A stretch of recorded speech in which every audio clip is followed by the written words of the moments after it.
Tyberonn has one of the most interesting bios that I have ever read.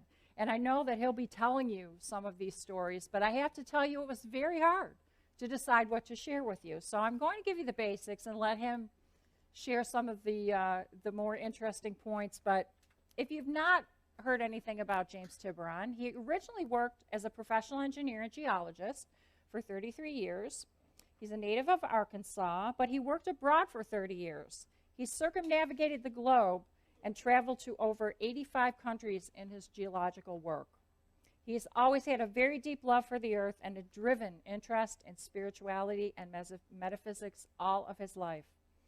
His spiritual awakening came in 1979 on the banks of the Amazon River, where a German man gave him the biography of Edgar Cayce. There is a river. How many of us have had really strange experiences how we come to the Edgar Cayce readings? He has since become such an enormous supporter of A.R.E, and he has been here before. The last time he was here, people said, you have to have him back, and please give him more time. So we did, and he has more time tonight as well. So Edgar Cayce has been an enormous influence on him. And if you go upstairs to the meditation room, you will see this gigantic piece of lapis lazuli that he has donated to A.R.E. We have two pieces that are en route that he has also donated. One is a 300-pound amethyst crystal called the Violet Dolphin, and an almost 300-pound clear quartz crystal, meditation crystal, which with the lapis lazuli, he is setting up in order to be a meditation amplifier. So thank you so much, James. Already the lapis lazuli has created this amazing energy added to the energy up in the meditation room, and we're really excited about receiving the other ones. You may have seen him. He's been a featured guest speaker at the United Nations. Anyone see him at the United Nations? He's been on the Travel Channel. He's been on National Geographic television, and he's authored over 6 books, of which I happen to have a couple here. I'm just going to hold up because he's going to be doing a book signing later, The Alchemy of Ascension, and the Earthkeeper Chronicles, Metatron Speaks. He's considered a leading authority on planetary grids, gems, and the nature of sacred sites, and he has hosted many Earthkeeper conferences and pilgrimages to sacred sites. We're so excited to have him back here, and he currently is residing in Texas, and he began channeling the Archangel Metatron in 2007, so you'll be hearing him referring to Metatron quite a bit. And he's featured each month in the Sedona Journal of Emergence magazine. He truly is a citizen of the world, and he dedicates his life to sharing the spiritual and sacred scientific information received from Archangel Metatron. And as a person, he is one of the most warm and genuinely kind people that I have ever met. So please give a nice A.R.E. warm and enthusiastic welcome to James Tyberonn.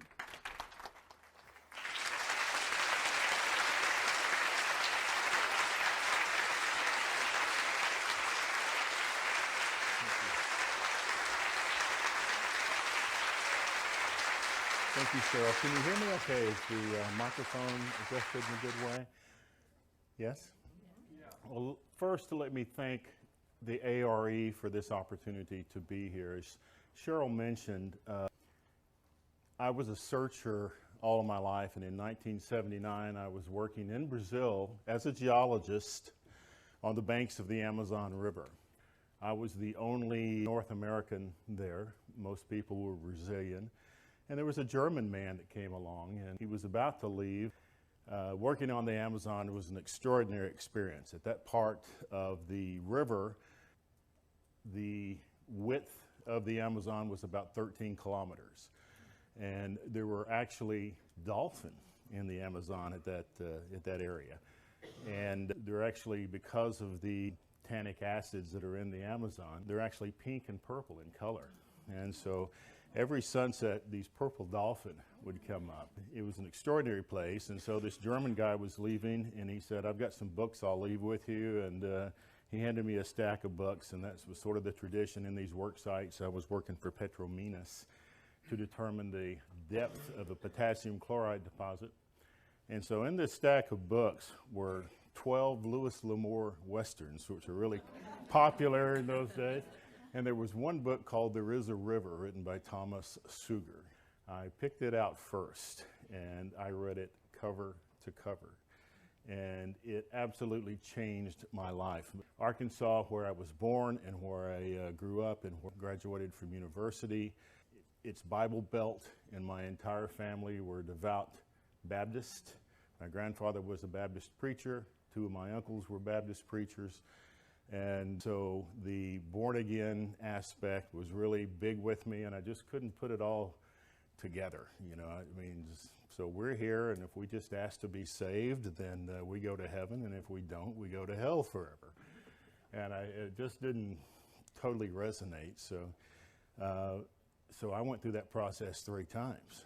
And, you know, they believe once saved, always saved. And so I joined the church around the age of 7, baptized, and I'd hear these people talking about the experience they had, and I didn't have that. And so when I was about 12 years old, a friend of mine said that they realized they hadn't really been saved, that they had not had enough faith, and so they did it again. And I thought, well, that must be my problem, because I don't enjoy going to church, and and so I did it again, and I did it again at 15, and after this, the preacher said, look, you're saved, don't worry about it. And so when I was sitting on the banks of the Amazon River and I read Cayce cover to cover, I had that experience that so many people had described. I was walking on air for days, and I knew that here was an example of the nature, the true nature of our purpose on the planet. And it was a catalyst, because I was, at that time, living as an expatriate, living as a foreigner. And I did that for the next 20 years. And then I worked overseas my entire career as an engineer and geologist. And 20 of those were as an expatriate. So I had the ability to become a citizen of the world, to learn other cultures, to learn other languages, and a few other experiences that I'll show you in a minute. And so during that time, I was never particularly interested in local television, and I read every metaphysical book I could get my hands on. As of about 1990, when I was living in Africa, I think I had read every book that the A.R.E. had in their store. And the reason was that I would come home once a year, and I'd buy 60 pounds worth of books, and I'd carry them back, and that's what I would read. And so it was a extraordinary opportunity and learning process that Edgar Cayce made available to me. He showed me a truth that meant so much to me. And this organization here is a genuine light on the planet. I want to honor the people that are here. There is an extraordinary collection of people that work here, that dedicate themselves, and to you for taking that membership in the A.R.E. and to coming and supporting them, because this is a wonderful organization. There are a lot of metaphysical groups, a lot of metaphysical branches. The A.R.E. for me represents the Christos energy, and I've become involved in many aspects on the scientific, and Edgar Cayce has a famous quotation, or at least important quotation for me, where he said, mankind will learn as much about the nature of God from science as from religion. And so what is our challenge now? What is my goal in the Earthkeeper organization is to recognize that our religion omit the scientific, and our scientific has omitted the sacred.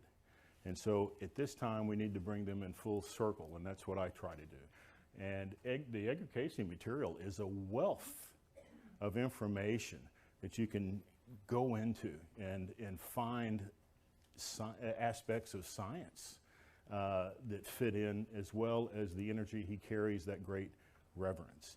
And so with that introduction, I just want to thank the A.R.E. for this opportunity, and I'd like you all to give the A.R.E. people a hand for what they've done in organizing this event.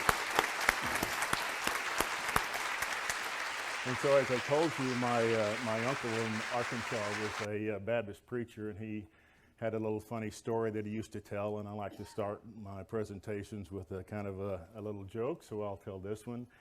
That my uncle, who is, by the way, still preaching at 94 years of age in southern Arkansas, and he says that there was a church that was raising money to build a new property, and they were trying to bring the money in. And so the preacher came in and said, we really need $500 for our building fund. If there's anyone here that'll donate $500, you can choose the next 3 hymns. And so a widow lady and sort of mid-50s stood up, and she said, well, I'll do that. And he goes, well, great. And so she donates the $500, and he says, well, what hymns do you want to pick? And so she stood up, looked over the audience, and said, well, I'll take him, him, and him.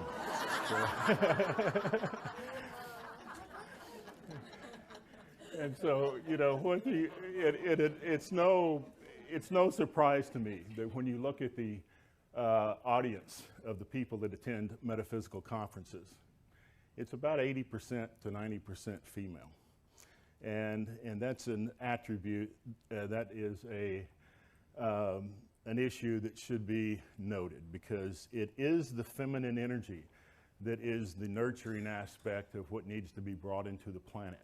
It is that aspect of nurturing that the planet needs. And so I want to honor all of the feminine that are in here. And I also want to acknowledge my partner of 34 years, who I met in Brazil, and that's my wife, Anne. Anne is from Scotland, and we met in Brazil, and October of last year, she was diagnosed with stage 3 cancer. And so there has been a healing process in place. At the moment, she is cancer-free. She's still going through chemo, and I want to acknowledge her.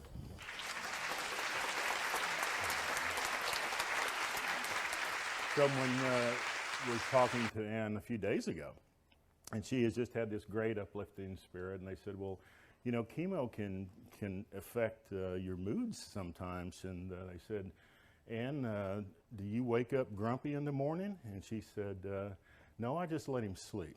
So. Okay, so we'll get started here on the presentation. And as I mentioned, I grew up in Arkansas.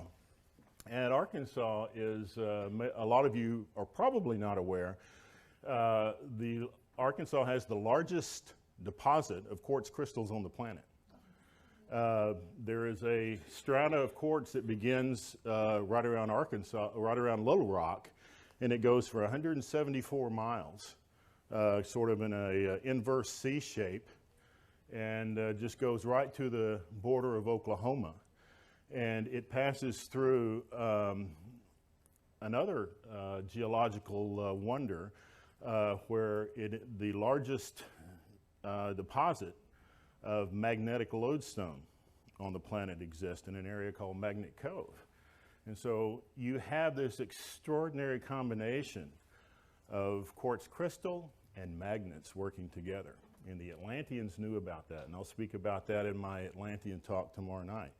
So in retrospect, it's no surprise to me that I was born in the largest quartz deposit on the planet, and then after I moved out of the States to Brazil, I lived in the second largest in Brazil for the next 7 years. And I would like to add the clarification that while Arkansas is the largest singular deposit of quartz, singular is the key piece. Brazil actually has a greater quantity of quartz, but they're located in several locations. The large location of quartz in the Brazil that's world famous is Minas Gerais. And that's an extraordinary place, and absolutely was an Atlantean colony, as was Arkansas. Why? Because of all the absolute crystals that were there. But so I spent my years growing up in Arkansas, and then I spent the next 7 in Brazil among crystals. And something happened while I was in Brazil that brought me into Gemstones. I was not earning a huge salary at the time, and I was contracted to the Brazilian government to work with their Ministry of Minerals, and they changed the law where suddenly I got 25% of my salary in local currency. Well, the problem was I was 25%, I was earning only about $900 a month then, so 25% of that was a fair chunk. And you couldn't put Brazilian money in the bank at that time.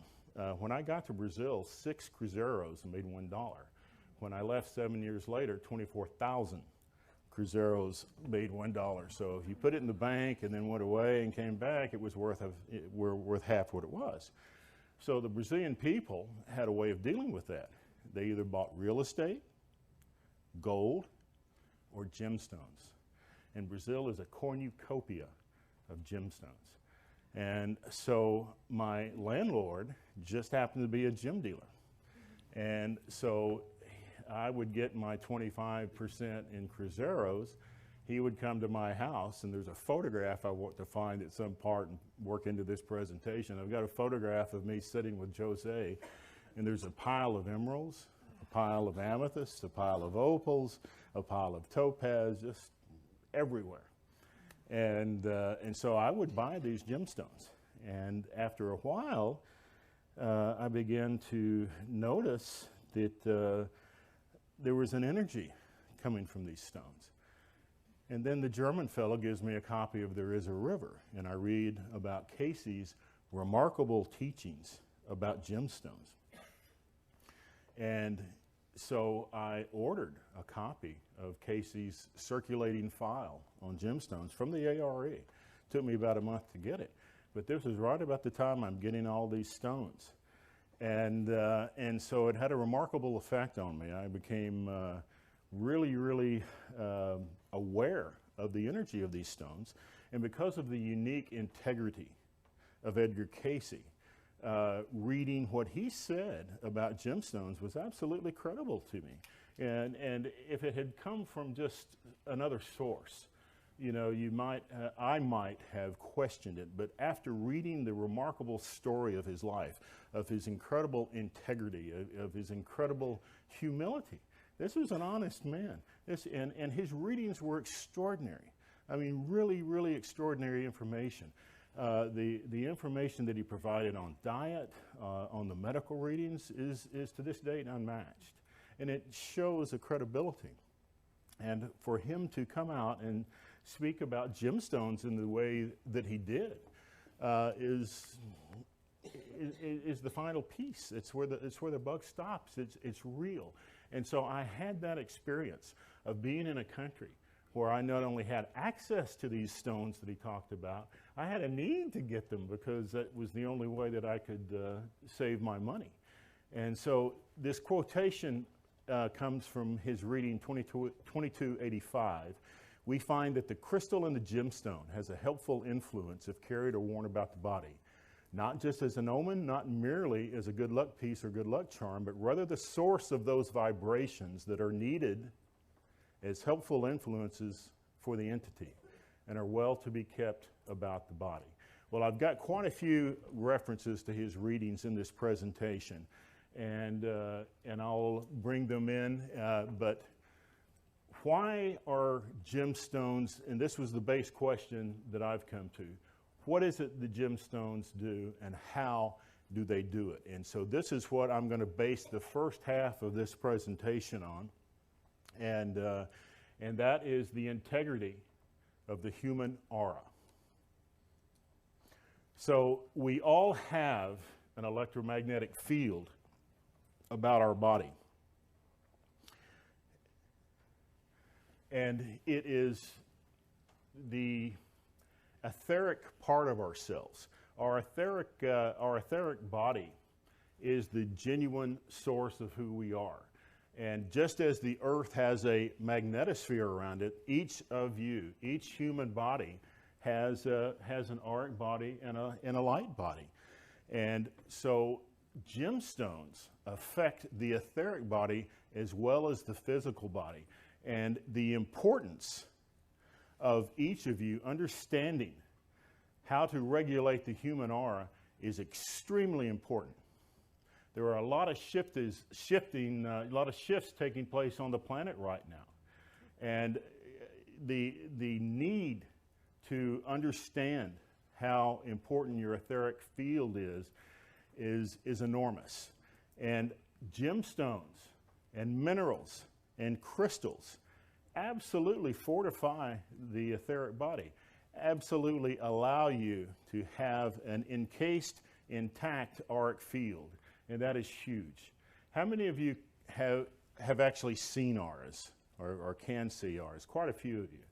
How many of you are convinced that the human etheric field exists? Almost everyone, I hope. It needs to be regulated. It needs to be understood. And so I've spent a lot of my time reading, particularly when I was overseas in places like Russia, India, and Africa, where we lived for 7 years.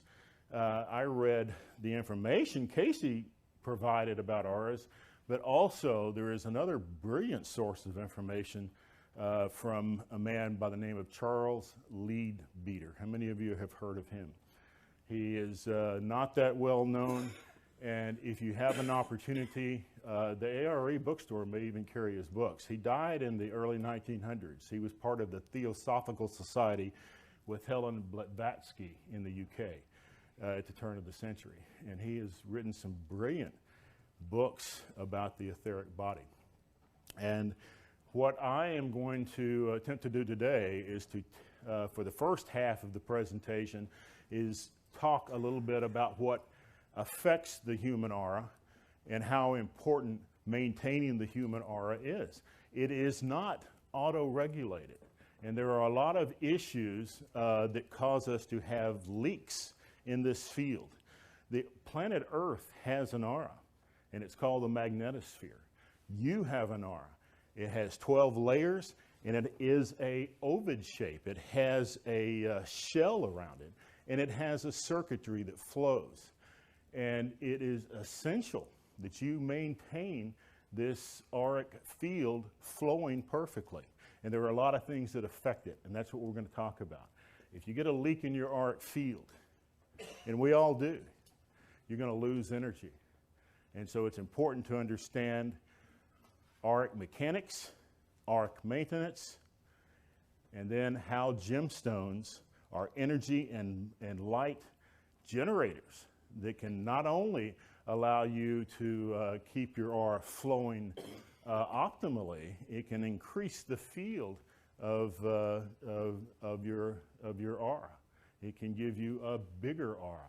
And beings of light, people that are light workers, that are working in spirituality and metaphysics, are going to carry greater light within your auric field.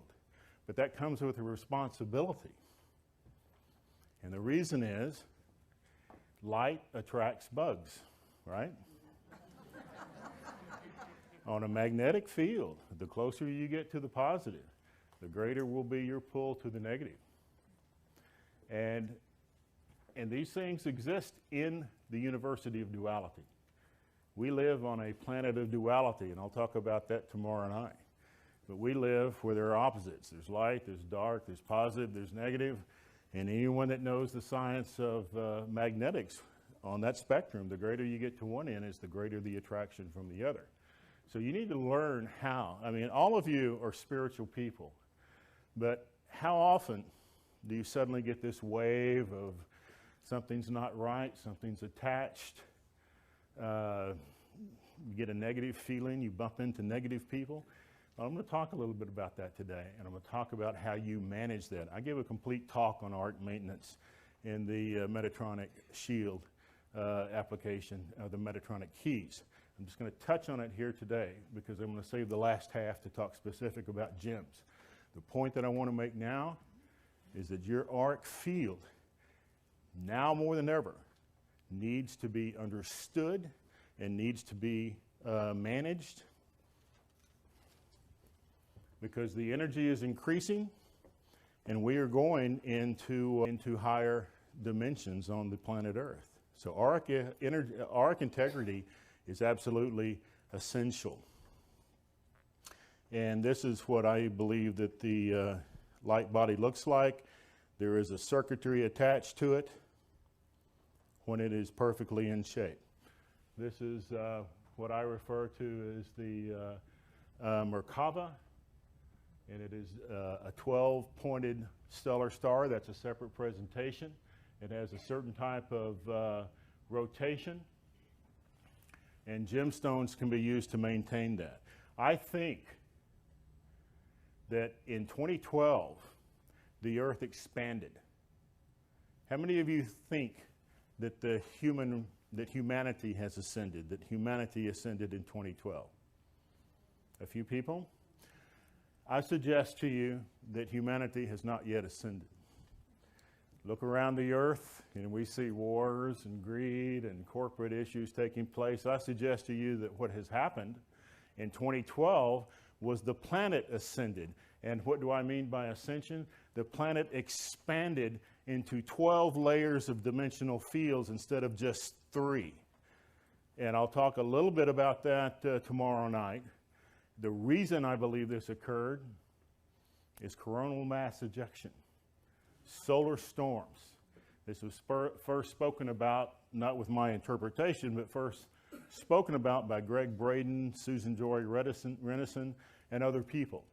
But there have been more X-class coronal mass ejections, solar winds, since 1990 up until now than ever before combined on the planet. All of the X-class solar flares that took place previous to 1990, say from 1989 to 1900 when they began exploring them, during the last 20 or so years, you've had more than all those others combined.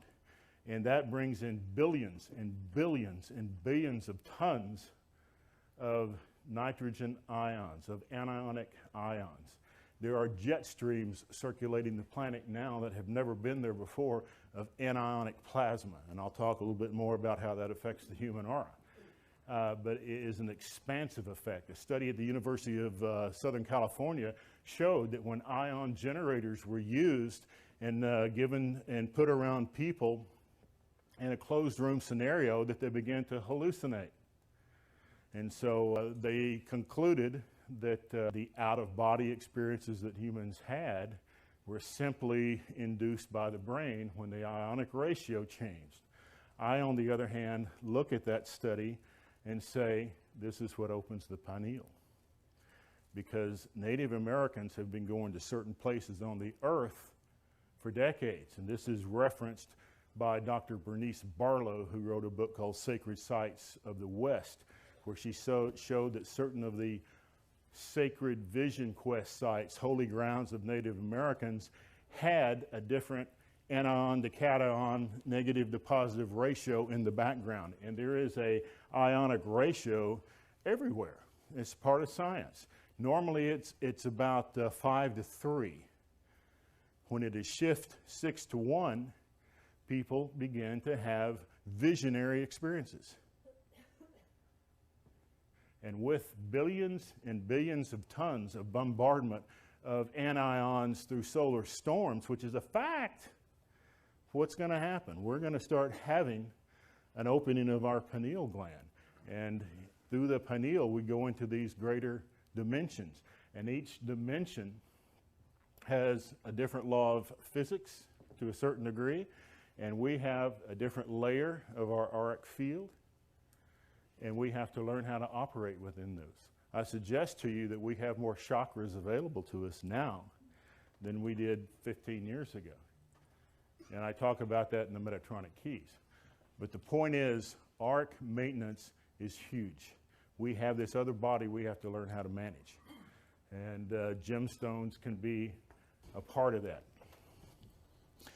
So the aura is encased in a protective ovid sheath, somewhat like the planet's magnetosphere, and it must be kept intact to be an optimal flow.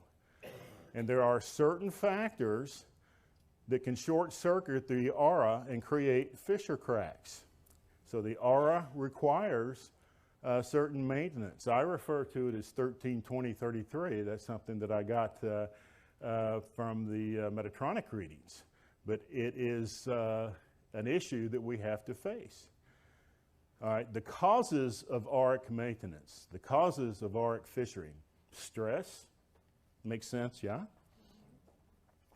Conflicts, negative thought forms. Cayce said that thoughts were things, right?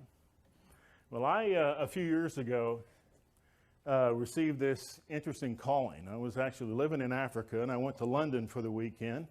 And every weekend in London, or almost every weekend, there was a psychic fair that took place at the Hampton Hotel. And so if I had the weekend there, I would go, and it was just amazing because they would have all of these readers from India, from the area of Calcutta, or what was at that time Bombay. And so they were talented, and they were palmists, they were astrologists. So I had a couple of readings there that were good, and if I had the day there, I'd have 2 or 3. You know, they weren't too expensive at the time. And so one of them said to me, "There's a Native American standing behind you, and he wants you to do a vision quest." Well, okay, let it go. And then 6 months later, I'm back in London. I get a different reading from a different person who tells me the same thing. A few months after that, I'm in Calgary, Alberta at a psychic fair, and I get the same thing. So I started looking on the internet, and I decided, well, I'm going to do a vision quest. What's a vision quest? And I was interested in fasting, and all the ancients, you know, fasted. And so I finally found a facilitator, a Lakota, but I did it for 5 days. And I did the first one in around Sedona. I did the second one in Tecate, Mexico, on the reservation of a Yaqui Indian. And then the third one I did in Mangus Mountain in Red Rock National Forest. And I finally had an out-of-body experience. It was an extraordinary experience for me.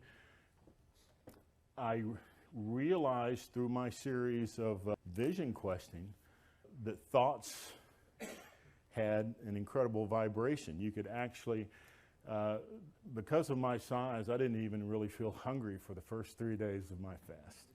And I didn't really get the effects. And that's why my guidance had been to fast for 5 days. And I really did 6 because you have to make these prayer ties, and 440 of those, and that took me a full day. And so the effects would start coming in on the 4th and 5th day.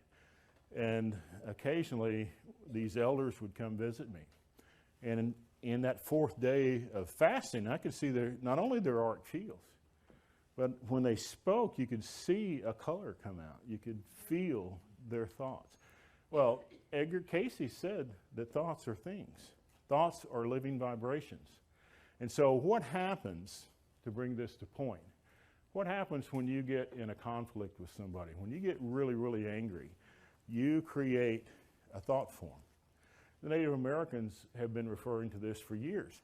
When I quested in Tecate, Mexico on the Yaqui vibration, how many of you are familiar with the works of Carlos Castaneda, the author?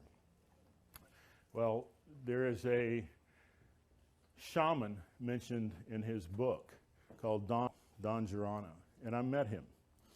And he came at the end of my vision quest I was with Adam Yellowbird, and I met Don Girano afterward, and he was in his mid-80s. Looked like he was 50 years old.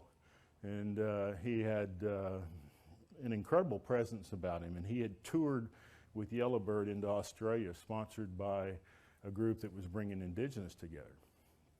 And the first thing that he did when he saw me was throw these negative thoughts at me, and it hit me in the stomach like a punch. I wasn't expecting them. And it was a lesson to me that I'll speak about a little bit further. But basically, what these shamans of the Yaqui and a lot of these indigenous groups do is practice a shamanism that does not have spirituality in it. But they play with energy fields. That energy exists. And I got hit in the stomach with it, and I felt sick for the next 3 days. And I told Adam I didn't want to go back to Tecate, Mexico. But the point is, whether you're doing it consciously or unconsciously, your thoughts have a vibration. The yogi books say that if you're angry and you hold an apple, don't eat it. Don't give it away, because that anger will put poison in it. So when you get into a conflict with someone and you have energy going back and forth, a ping pong game of negative thought forms goes back and forth. So you have to realize that when you get angry in the first place, your aura fissures, your aura opens. And then at that point, you're open to negative attachments. If you're in an anger conflict with someone and you're getting angry, you're going to have an opening right here. And the Castaneda books always talk about the third chakra being the target. And that's certainly where Don Giordano hit me. And we later had experiences earlier in Africa and in Brazil and the Amazon dealing with that sort of thing. So you have to understand that you have to control your emotions. And if you are in a conflict, you have to deal with that conflict to a certain degree from a state of dispassion. If you let the emotions open the field, then you're going to lose energy. And you're going to have these things attach, and they do take energy. Does this make sense? Are you hearing? And so there are certain ways you can protect against that. Fear, what Cayce called the great destroyer. Fear shatters your auric protection more than anything else. And if you think about it, everything else comes down to fear. In a sense, angers are based in our own fears. In fear, and you very often go to emotional lows and in depression. A vicious cycle takes place. Once you start thinking negative, then the law of attraction is such that the next thought you pull in will also be negative. And then the next one will also be negative. And the thing about spiritual people is that there are so many people that I have met in metaphysics that are able to give but not to receive. Spent so many times, so many lifetimes in the cloth as nuns, as priests, in monasteries where we lay down prostrate and prayed for forgiveness from original sin. We were taught to be unworthy. And we don't have that sense of self-love. And so one of the biggest things that we have to do is to learn how to love ourselves. And there is an imbalance. You know, we have, you've all heard of Don Miguel Ruiz's book, The Four Agreements. The fifth agreement is to have an intact aura. And to keep it intact, you really need to have love of self. And Cayce talks about that as well. But when you get into when your auric field is open and you get depressed, pretty soon you start thinking about something terrible that you did and you wish you hadn't have done, or somewhere where you didn't achieve something that you might have wanted to achieve. And one thought of failure brings in another, and it can become a chain reaction. The same thing with depression. You can start feeling sad about something, and then it pulls in another sad thought, and then you're spiraling, and what's happening is your auric field is depleting. It's just like a tire with a hole in it, and you have to snap out of it. We are at a time now where you have to become more responsible for your thoughts. You can't fall into depression. Depression, according to Cayce, puts out an enzyme in the bloodstream that affects the organs, affects the health. So does anger. The worst of all is shattering fear. So we have to learn to control our emotions to keep our emotional field intact. And there are gemstones that I'll talk about in the second half of this presentation that are literal light generators that add force to your field. But the key to all of this is you have to understand the mechanics. Gemstones are lights on the path, but they're not the answer. They're the flashlights, but your feet still have to get you across. And Cayce speaks about that as well. These are patterns, these are allies, these are assistants. But you, mentally, have to do the work. And you have to understand, and not that many people really understand auric maintenance. I promise you, we knew it in Atlantis. We knew how it worked then. But in this age, year 2 of the new earth, there are new dimensional accesses. And we have, because of that anionic surge, the ability to more easily go into the pineal. Remember I talked about the 6-1 ratio? That's real. And so we are here on the earth as co-creators. And what you think becomes real. What did Cayce say? Mind is the builder. Mind is the builder. The purpose of life, from a Metatronic perspective, is to learn how to be responsible creators. And there is a professor that teaches that called Dr. Cause and Effect. And he makes house calls. And so we learn one way or another. And so when we make mistakes, we learn from that aspect. But you are now in an area of enhanced creativity in year 2 of the new earth, where what you dwell on, you create.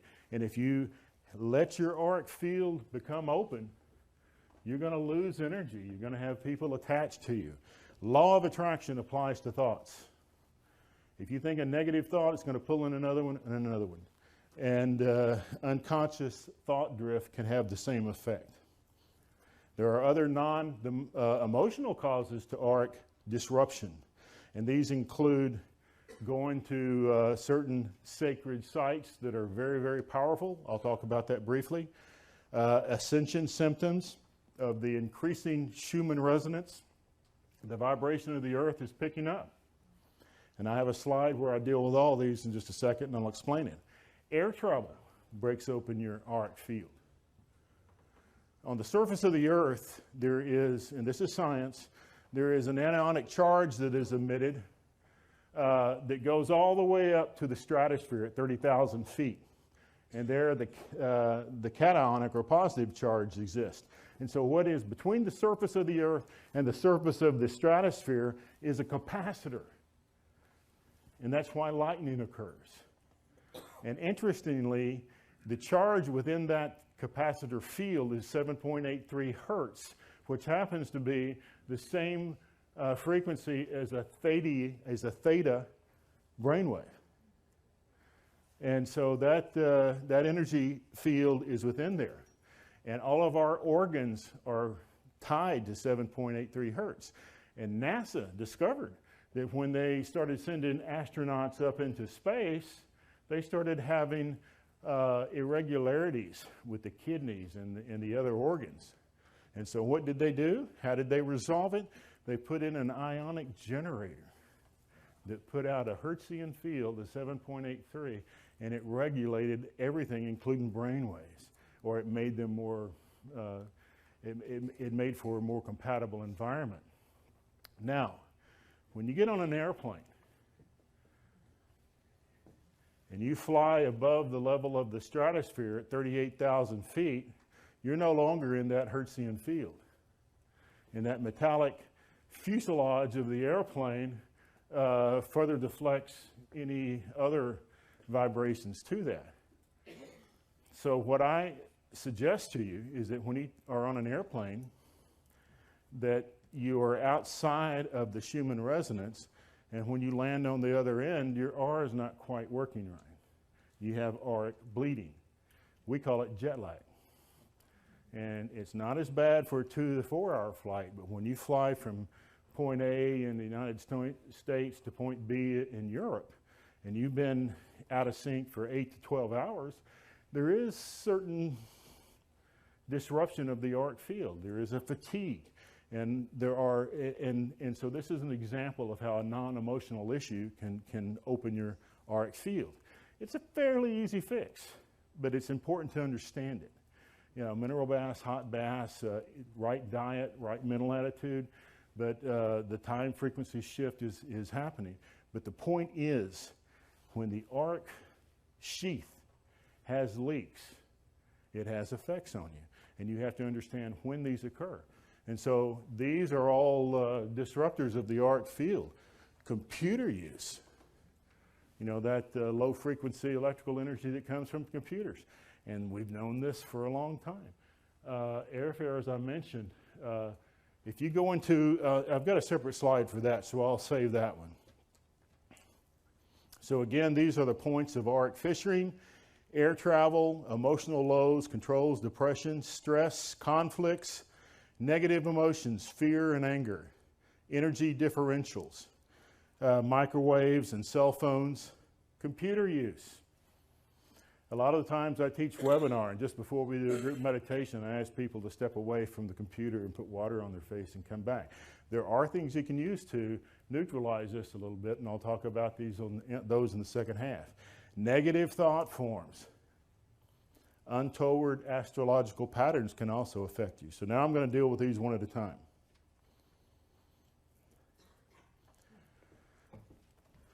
Don't let bad feelings or negative emotions control you.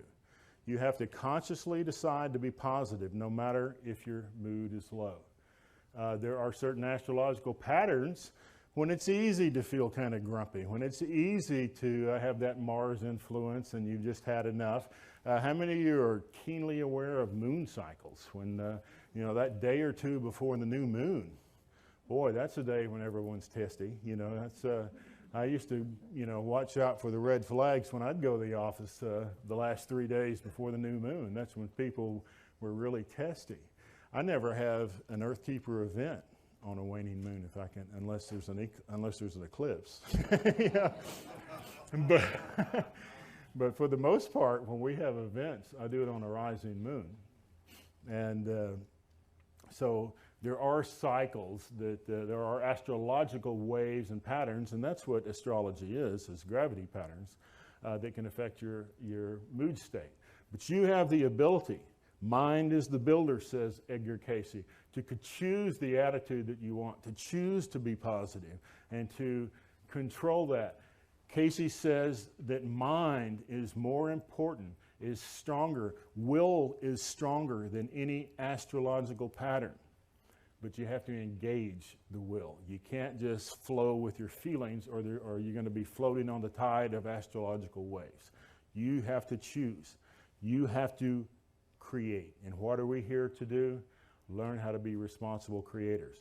So you realize that thoughts attract other negative thoughts, and you filter out the negativity. Gemstones absolutely can help. I'll show you a list of these. You know, the Vedics have always understood this, and they would have you choose a collection of stones, and when Mars was in a certain red energy phase, they would have you wear a blue stone to turn it into purple. And that is a science. And so there are gems that are uplifting for a variety of reasons. I don't look at gemstones on colors and colors alone. Colors are important. But there are other aspects of gemstones that have not really been brought forward as of yet that I'm bringing forward. And that's their molecular structure, their geometry, their density, their ability to refract light in one of two ways. And I'll talk about that in the second half. But fear is the great destroyer. According to Cayce, fear is the spiritual opposite of faith, and can be the cause of illness or dis-ease. It can actually put enzymes in your system that cause your organs and glands that control your chakras to shut down.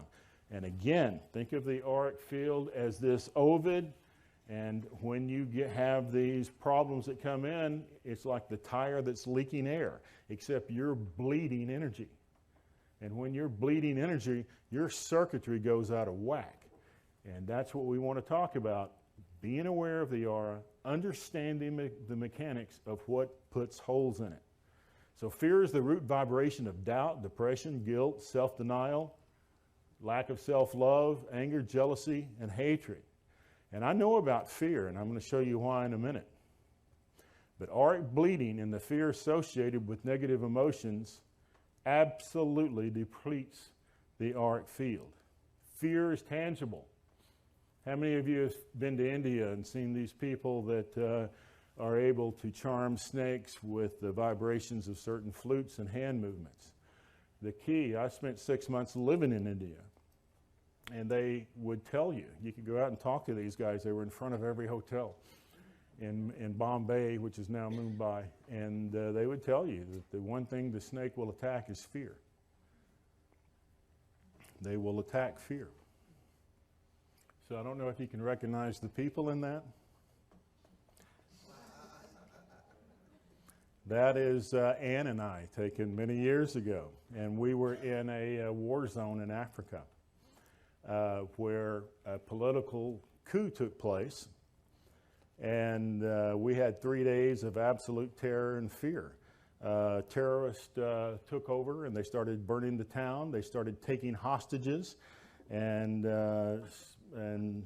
putting motorcycle inner tubes around people, filling the tires with gasoline-soaked rags and then setting it on fire. And the people would have a horrible death. And we had that around us for 3 days. And the French Foreign Legion parachuted in. And they rescued Ann and Bobby and took them out. And they took the men by airplane, and they took the men to a safe place. But it was a very powerful, as you can imagine, experience. And those of you that get emails from our son Bobby, that's Bobby taken about 26 years ago. And it was an interesting phenomenon because there was absolute terror, as you can imagine. And there was no protection. And we were in a very isolated place, and we literally had to hide for our lives for 3 days. And there were a few other expatriates that we were able to stay in contact with. Houses got broken into and burnt down. Ours got broken into after we were already rescued. But there was a tangible field of fear that took over that entire town.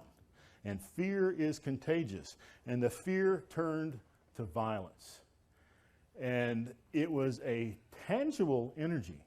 Any of you that have been there would sense it.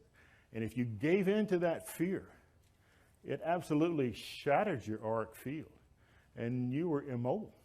You know, they talk about the Stockholm syndrome, where hostages suddenly become in alliance with their captors.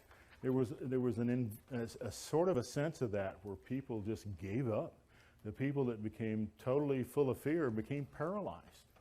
Other people that were able to handle a little bit more were the activators, and the ones that gathered the other people around and said, look, you know, let go of it, snap out of this, you're going to be okay, we're going to get out of this. But we didn't know. And for 3 days, we were hiding and we were at the mercy of whoever, whatever groups, because it became, and I saw this later in Venezuela. Ann and I were in Venezuela when Hugo Chavez attempted his coup d'etat. It failed. But that energy that is often politically motivated, when it becomes fear-based, it turns to violence.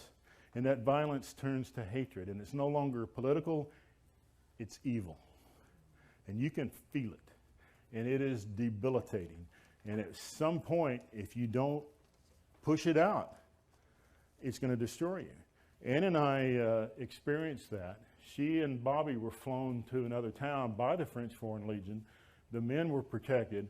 But it was an interesting study because some of the other people that were there working that didn't really handle it right had to be transferred out. They had mental issues. Because when you experience a fear that is deep, that is so deep, it absolutely pollutes the body. And there were men and women that needed months to get over that. But in retrospect, it was a very powerful learning experience for Ann and I. And it was interesting in retrospect to look at how powerful that fear vibration was. And so in retrospect, although it was tremendously traumatic, after I got out of the energy of it, I could look back and see how poison fear was. And, you know, we were living in Brazil and in Africa in areas where people studied, had voodoo. and they would project thoughts at you. And it was an on-the-job training that I experienced in Auric maintenance, learning how these things work and how to deal with them. And they always attach at the solar plexus. And if you are able to deflect that, you can overcome it. And I was telling John earlier today that, we dealt with the psychic attack, for lack of a better word, those that project thought projections in an untoward way in South America and in Brazil. And I said, but I met the real masters of psychic attack when I got into corporate management. Point being that whether someone is deliberately sending negative energy at you or just wanting you to crawl down because they are your boss, there are energies taking place. And you have to learn how to manage them. I'm going to tell you an interesting story. Several years ago, the engineering firm that I worked for got bought out by a different company. And I was sort of toward the end of my career, but there were two young guys that were pretty sharp.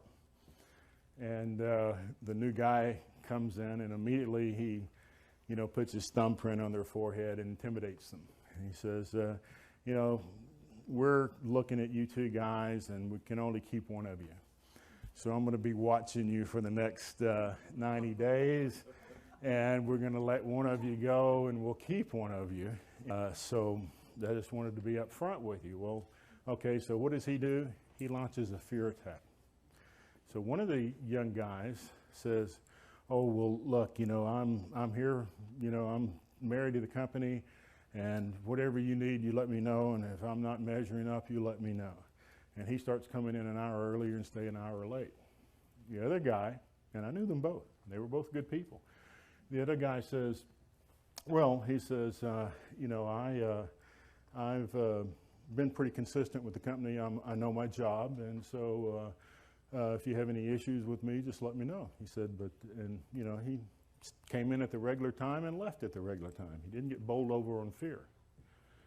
3 months later, which one do you think they kept? The one that did not react in fear. When you react in fear to someone, they take your energy, and on a different level, they have less respect for you. When you keep your energy field intact, and you don't let them penetrate and don't let them draw energy from you in a certain way, they respect you more for that. And that was an interesting observation for me, because the other guy was trying, really trying, but his fear made him appear weak, even though he was trying harder. Now, there are certain situations in life when it's appropriate to give control to someone. If you're a parent, you've got a certain responsibility to train your kids in the right way. If you're in a job, you've got a supervisor that you have to please. But you don't sell your soul. The minute you suck up to people, in a way, you're losing energy to them. I used to tell people that I worked in a French company for 33 years, and I said that we didn't have management. We had kings and their kingdoms. And to a certain degree, it was their loyalty. They looked at your loyalty more than they looked at your productivity. And so there are all sorts of aspects tied with this. But in general, and I was always in a situation where my nationality wasn't particularly popular overseas. And I had the experience of living in a country where I was a minority for 7 years in Africa. And I was always in a situation where I was an American in an arena where Americans were not very well liked. And so it was a teaching experience. But overall, I learned through on-the-job training about Auric maintenance, from the fear factor, from the control factor, and from the guys in Africa that would put crossed feathers on your desk with a circle of powder on it, where they had put voodoo spells on you. And then from the corporate guy that tells you he's got his eye on you and your job's at risk. It's all fear. And the people that keep their Auric integrity intact were the ones that were best able to handle it. So fear is a major issue. And there are certain mechanics of how you handle conflicts. So the full intact aura is not leaking right here. And this is always where the first leak takes place. And this is always where you get attacked. When I was vision questing on the Yaqui reservation, that Don Gerano sent about 3 bullets right into my solar plexus that made me sick for 3 days. I wasn't expecting them.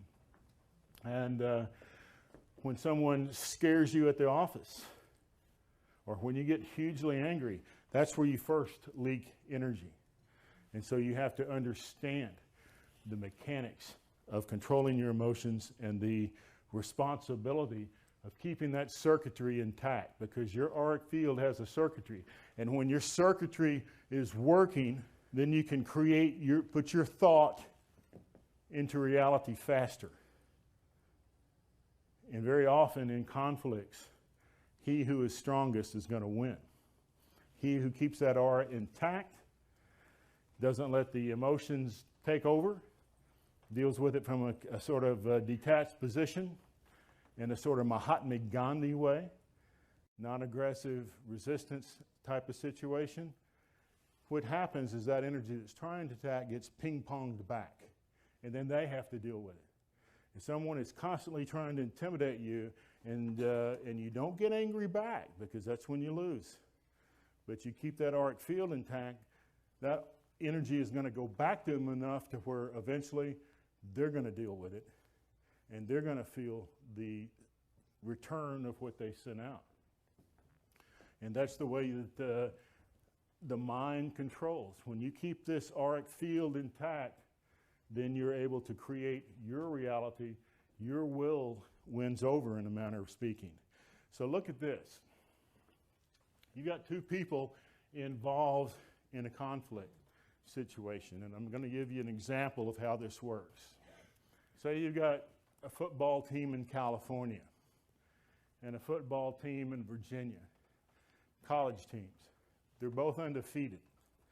They're playing for the national championship in the Fiesta Bowl, and the fans are all behind it. The stadium fills up. There's 50,000 people for the East Coast in the stadium and 50,000 for the West Coast. And they're laying their hearts out. They're putting all this passion out. That stadium gets covered in their emotional energy, represented here. One team wins, the other team loses. All of those 50,000 people on the team that won leave that stadium vibrant, invigorated. And the team that lost, that put that emotion out there, leave bummed out and depressed. And they stay irritable for 3 days. The other team's on cloud 9 for 3 days. What happened? They passionately became involved, and they put that emotion out right here. And when you put a lot of emotional passion out there, and then you lose the conflict, the other person takes your energy, and you lose. And you're depleted for a few days. The same thing happens in conflicts. You have to learn how to deal with conflicts without it splitting your aura open through dispassion. I'm not going to talk anymore about that in terms of techniques. I just want to point out that's the mechanics of how it happens. And the key to auric maintenance is understanding the mechanics. In the second half of this hour, I'm going to talk about gemstones and how you can use these generators to fortify your aura. But they are lights on the path. You still have to make the right decision. But they are absolutely energy generators. And I'm going to talk about how they work and the different attributes of how they work. Just a couple more slides to go through. Conflicts can and do turn into a ping-pong game of negative energy, and so you have to be aware of that. Light attracts bugs. There are people, and this is a thing that light workers never really recognize. There are people that are conscious energy takers, like the voodoo practitioners that I knew in Africa or are experienced, and then the ones that are attacking without meaning to. Sometimes bosses, although they're meaning to, they just don't understand how the mechanics work. But there are other people that have leaky auras that will attach to you and take your energy. And so these may not be of malicious intent. Some are aware of it, and most are not. But the end effect is the same. And so let's talk about a few of those. Energy takers can be people who are depressed, needy, attention seekers, people with a mentality of lack and a woe of me mentality. When you have these states of mind, you're in a depression condition and you're leaking energy. And so how many of you know people that are constantly sad and you get around them and then you come back and you're tired? You know, they took your energy. And so there has to be a way, particularly you that are healers, of learning that you have to operate your auric field in a certain way, or you're going to take on the attributes of the person you're trying to heal. These people are not malicious. They're unconscious energy takers. And you're an unconscious receiver of their energy unless you learn how those mechanics work. Does that make sense? Can you relate to that? And so you have to keep that auric field sealed. And you have to bring in energy that when you're a healer, you bring in a certain way that is not a two-way street. When you give energy, it's energy that you're channeling in. If you're giving energy from your set stock, then you're going to make yourself sick. So when you're a healer, you're bringing in an energy and you're becoming an energy channel. If you're just dipping energy out of your field until an equilibrium is reached, then you're going to both be, one person's going to come up and you're going to come down. You want to be able to give from here and stay here if you choose to be a healer. If you are not channeling it and sending it out through a conduit, you're giving them your life force until they come up. And you're going to go out of there tired, they're going to come out of there built up. So you have to be aware that people that are depressed and needy, people that are attention seekers or have that mentality of lack are depleted. They're bleeding energy and they're attracted to people. Some of you, particularly those of you that have been nuns and light bearers in past lives, you just have this desire to give, to nurture other people, but you have to keep that field intact. And people that are needy are attracted to the bright lights, to take that energy, to get that energy fixed. Another form of energy takers is over-opinionated people that are forceful, controlling, bossing, used car salesmen. You know, literally, I've walked into, places where a forceful salesman, and right away I can feel it like a punch in the stomach. And so they're just doing their job. They're not malicious, but they're trying to attach right here. Because when you control somebody, whether you recognize it or not, you're sending an energy appendage from you're here to they're here. And that's how people that are controllers control you. And I won't go into the experiences that Ann and I have had of that type, but we lived in a lot of variety of communities, and we used to know an Irish fella in Brazil that he would attach and you could feel it, and if you weren't careful, you'd walk out of there exhausted. But he was just opinionated. He just wanted you to believe how smart he was, how much he knew, but he was taking energy, and he consciously did it. And there are people out there that if you are walking around open, will attach and take your energy. So it happens on the same way with salespeople. You just have to keep your auric field stable. Don't walk around with chakras wide open. Keep that field. Does that make sense? Yeah? Another field of energy takers, zealots, gurus who need followers, religious fanatics, people with messiah complexes. And we meet this in the new field. I've got this new message and I've got to teach it. When people get into zealotry, they lose balance. The higher you get in metaphysical leadership, the easier it is to get an inflated ego. And when you get an inflated ego, your circuitry is not right. That's not the spiritual pattern. Humility is a key. That's why the Cayce material is so important. You've got grounded people. You've got people that are not telling you that it's my way or no way, or It's the only path. Edgar Cayce had an occasional beer. Edgar Cayce had an occasional glass of wine.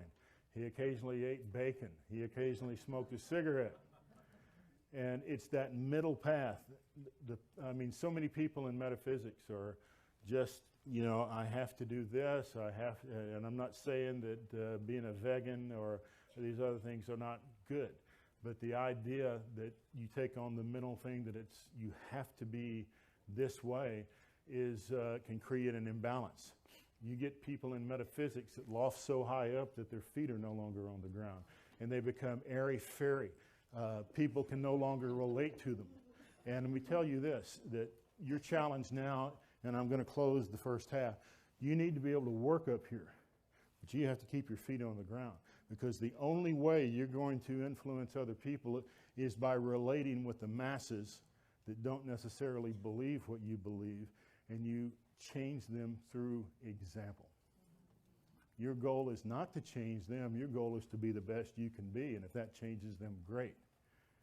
And so this idea of the Messiah complex is one of the traps that we hit in metaphysics. This idea that when you become a leader in metaphysics, your ego gets really big, and you have to be careful that you're not feeding on the adulation of people, that you don't need it, that you don't have to have a follower.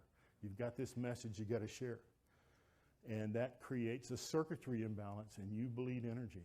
So that middle path is huge. But be aware that light attracts bugs.